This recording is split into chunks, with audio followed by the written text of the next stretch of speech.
no? Hindi na kailangan na naka-coat and tie ka or na hindi ka naman makalakad or something dahil hindi ka sanay.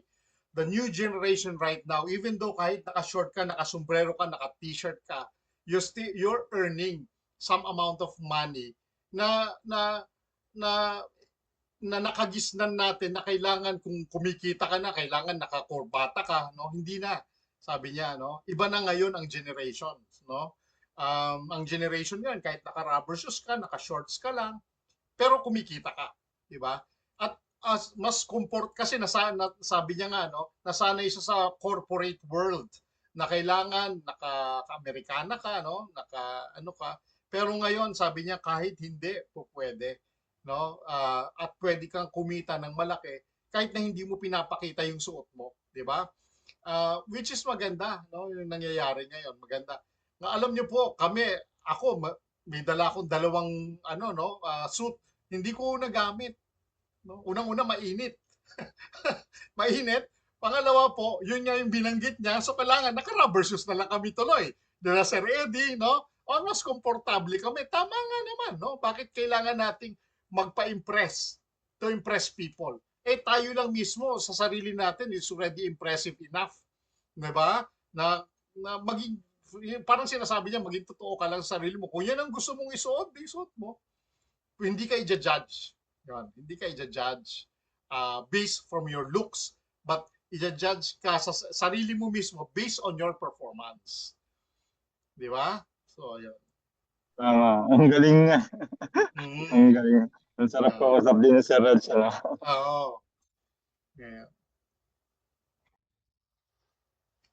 Yung dumating po kami, unang-una ko kami dumating, kami nila Sir Eddie, no? Sinundo ko sila from airport, tapos nag-breakfast kami doon sa hotel namin. Nung una yung hotel kasi a day before po, dumating kami ng isang araw bago yung uh, formal event, no? Dumating na kami ni Connie para makapag-relax, makapag-prepare. So sinundo ko sila Sir Eddie, no, at saka si Sunil, no. Tapos nag-breakfast kami doon sa hotel. Na-compare namin tuloy yung mga hotels na pinuntahan namin kasi uh, alam nyo po, no, nag-gain po ako ngayon nung nag-weigh ako ngayon 3.5 kilograms kaya bigla akong tumaba, no? Ngayon yung suot ko, medyo sumikip ng konti dahil sa dami ng kinakain ko, no? Dahil iba-iba ang sarap lang at hindi ka nila i-judge based from kung ano man, kung president ka ba dyan o director ka ba dyan o kung ano man hindi. Ang sa, napakabait nila in a sense na um, kasi nagpe-perform ka, no? Hindi nila tinitignan yung mga ganun. Ang tinitignan nila kasi yung individual natin performance nung grupo natin. At alam niyo po, no, doon kayo matutuwa, ano, alam ni Sir Eddie, they're looking forward na ang Filipino community ay sumabog. Alam nila yan. No, alam nila. At masaya kami ni Sir Eddie, no? Kasi bakit? Kasi alam nila, lahat sila, no? Na iba ang capacity ng Pilipino kapag ginawa itong negosyo. Alam nila 'yon. Kaya kami, syempre, as a Filipino, masaya kami. Di ba? Na alam nila, naku, ibang klase to. Ang Pilipino, kapag tumrabaho to, talagang sagad. No? Alam nila yon. Kumbaga, yung respect naging nando doon na nakita nila yung hard work ng bawat Pilipino. Kaya masaya kami kahit na tatlo kaming Pilipino. Siyempre si Sunil parang Pilipino na din, no? So apat kami nando doon. Parang grabe yung pagwe-welcome sa atin, no? Nung una kaming dumating doon, talagang nagtayuan kagad sila, no? Winelcome kami, no? At pagpasok ho namin ng room namin, meron hong special na ibinigay sa amin na hindi namin alam. No? Pero nakaradar na kagad ako. Kaya hindi ho muna ho kami pinapapasok sa rooms kasi inaayos pa nila yung room.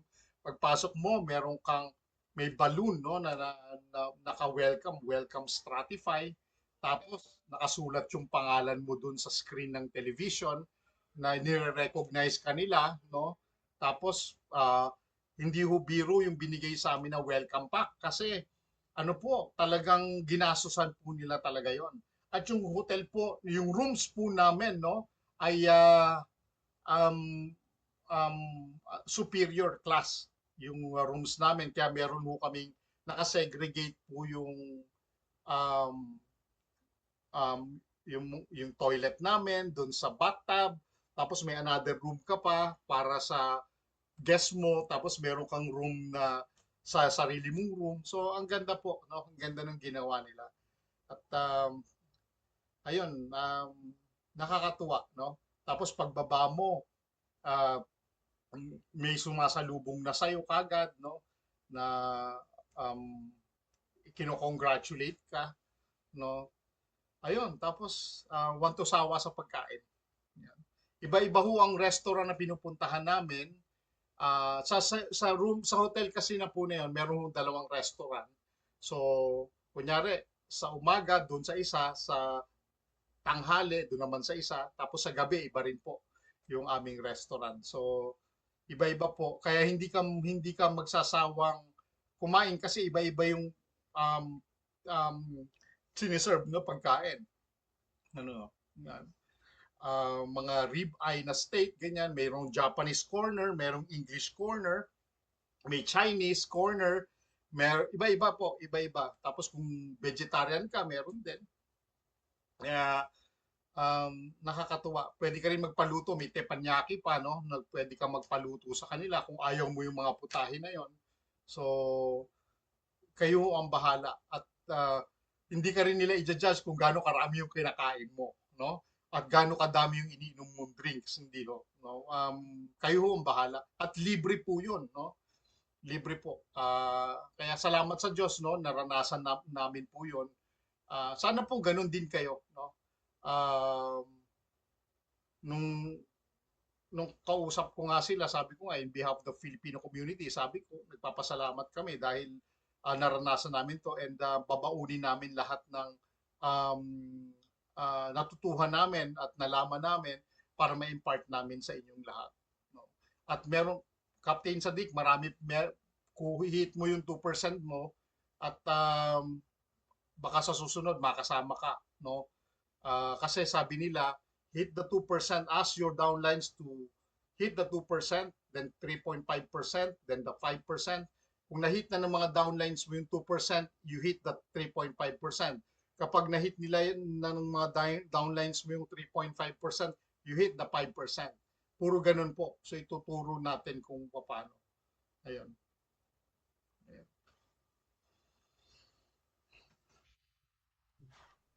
Yun, wala na yung question. Oo. Sir Reddy, meron ka pa bang pag may mga question po Yan, may kayo, question. ipunin niyo po yung question niyo. Question Ito, po meron pong question na isa kay Ma'am Amor. Question po yung 2,500 na capital pag withdraw, isahan lang na darating, ilang oras po ang hihintayin. Naka 3 months din po mula April hanggang June na nakalagay. Yung 2,500 po, mabilis lang din yun from now until mga 18 hours kung mga 2,500 yung withdrawin mo. So kunyari, withdraw mo ngayon, kinabukasan yan ng mga hapon, no? Kasi kung gabi na dito, example sa Pilipinas, kinabukasan po ng hapon, nandiyan na yung 2,500 mo. No question po yan. No?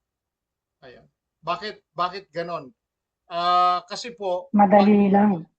mabilis lang, mabilis lang. Kung yung iba po nakaranas na niyan, no?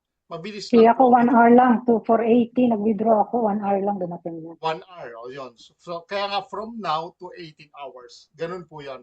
Depende po yan sa ano. Pero hindi ho tatagal yan ng 2 araw, 3 araw, hindi ho tatagal ng ganun. Hours lang po ang itatagal niya. Ayan. Mawi-withdraw nyo kagad.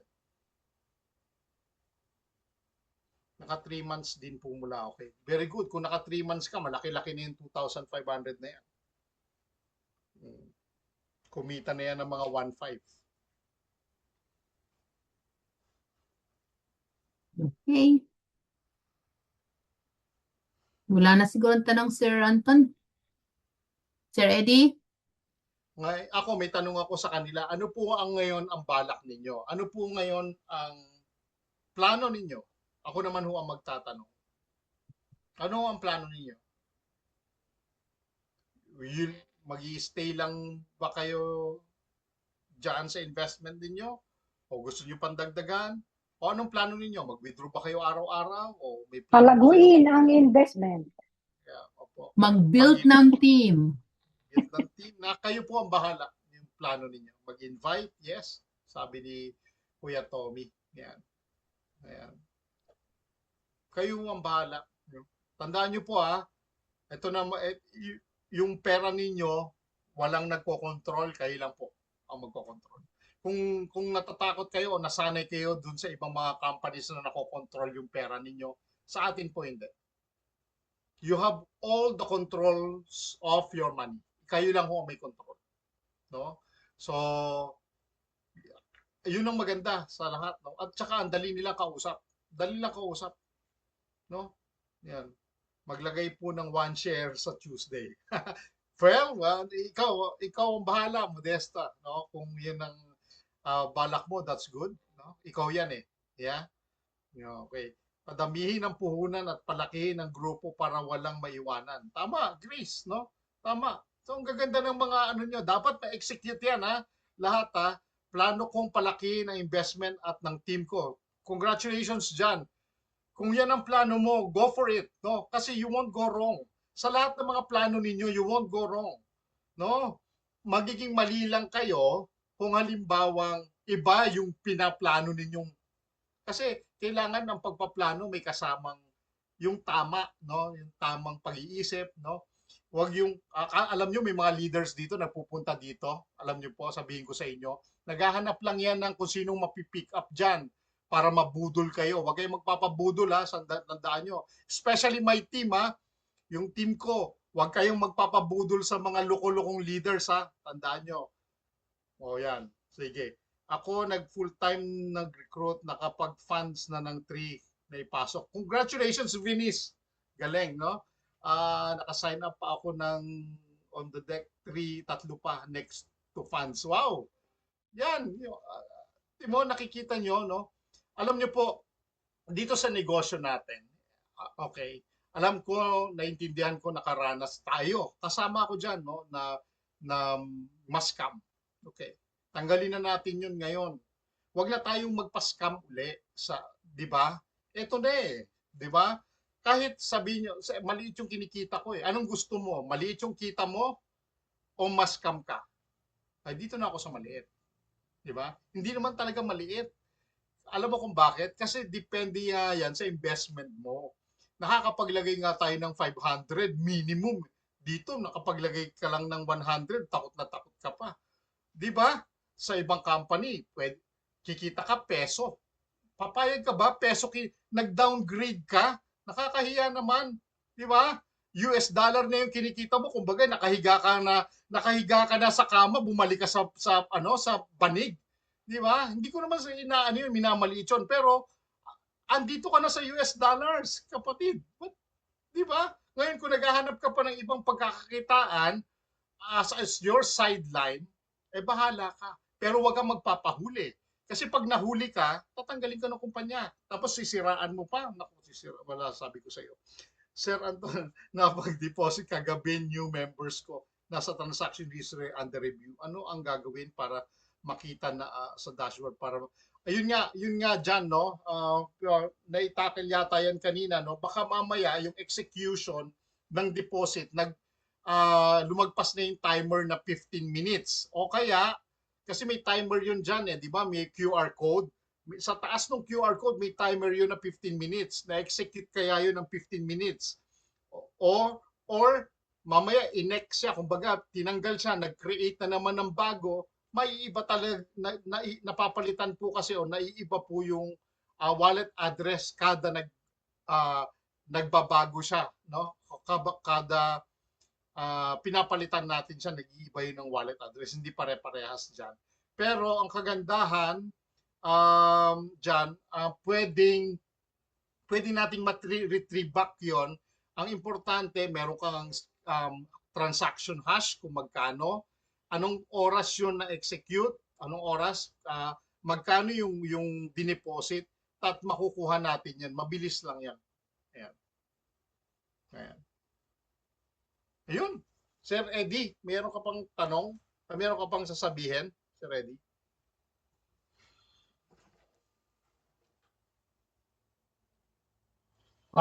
Okay sir. Nasa school kasi ako, no. Yung case pala ni Ma'am Jocelyn Valdez, yun yung kanina nagtanong kay Sir Jan. Okay, may ganyan po akong case. Under review kasi ang nangyari po noon doon sa taga Cebu na pinasok din namin ay bilang humina yung internet. So bilang humina yung internet, pero nabayaran na, hindi pumasok sa kanyang account. So ang ginawa namin, nag-support kami. Kung yung gagawin niyo Sir Jan, na magsusupport kayo, ngayon magre-reply ang support, hihingin yung receipt, yung transaction ID, yon, ika-copy and paste mo yon, CUID, tsaka yung email. After that, sir, pag nakita nila na pumasok sa kanila, ay ilalagay na nila. Kasi mahalaga may resibo. Mahalaga kasi yung resibo na pinagbayaran natin, na ibig sabihin ay na-withdraw sa crypto wallet natin, kaya yun yung matibay na At pag nakita nila yun na sa kanila, nasa kanilang record, kasi nakalagay kasi dahil kanina sabi ni Ma'am Jocelyn, under review. So ganun din yung member ko na taga Cebu. So yun, kinumpay lang namin yung requirements. After that ay linagay na sa kanyang account. So yun yung gagawin ninyo. So dadagdag ko lang sir sa mga nandito, marami pa tayo sa loob. Tama yung sabi ni Sir Anton. Alam nyo, sinalubong kami ng mga top leaders po dati nung kabilang company, si Sir Edinop, yan, at saka si Sir Ismail. Alam mo parang ang tagal na natin makakilala, Sir Anton? Ang tagal na nila tayong kilala, parang gano'n. At sila ay proud na proud po sa Pilipino. Tandaan nyo, proud na proud sila sa Pilipino kasi alam nila na pag nagtrabaho ang Pilipino, nagising ang Pilipino, alam nila magna-number one ulang Pilipino pagdating dito sa tag. Kasi nangyari yan sa C1 dati, way back 2019. At yun po, kaya nga sinasabi namin palagi, ang laki ng market natin. We have 110 million population ng Pilipino. Ilan pa lang, imagine mo, tatatlo lang kami na pumunta sa Dubai, sa Mandalang, ang Indian community, 17 lahat yan sila. Kita nyo? So, ibig sabihin, napakalaki ng market natin. Trabahuin nyo lang po ito, trabahuin nyo lang po. At lahat kayo na nandito ngayon sa webinar, lahat na nakikinig ngayon, naka-live din po tayo, lahat kayo ay magbe-benefit ng malaki. At naniniwala kami sa mga susunod na event, hindi na lang kami tatatlong Pilipino. Baka hundreds na tayo. Nagising din si sa Aurelio. Sa Aurelio kasi ay malaking rin po yan, team sa Norte, sa Baguio. Kaya yan, dami na niyang tanong sa akin. So yung mga hataw na rin ulit sila sa Baguio. Kaya trabahuin nyo at kita-kita tayo sa susunod na event. Yun lang, sir. At nandito lang ako sa school. Ayan. Tita Glo, kung wala ng question, siguro magkaroon tayo ng webinar hindi ko alam kung Monday or Tuesday, magkaroon tayo ng magkakaroon ho tayo ng English presentation. Yun po pala, meron na tayong Filipino presentation na siguro sinend yun Tita Glo ni Sir Eddie, meron na tayong Filipino presentation ngayon na pwede nyo i-copy. Gawa ng ginawa na nila Raj nung isang araw. Pinakita ho sa amin at alam ko napanood nyo na yung presentation na yan. Tama ba, Tita Glo, yung Filipino? Yes po.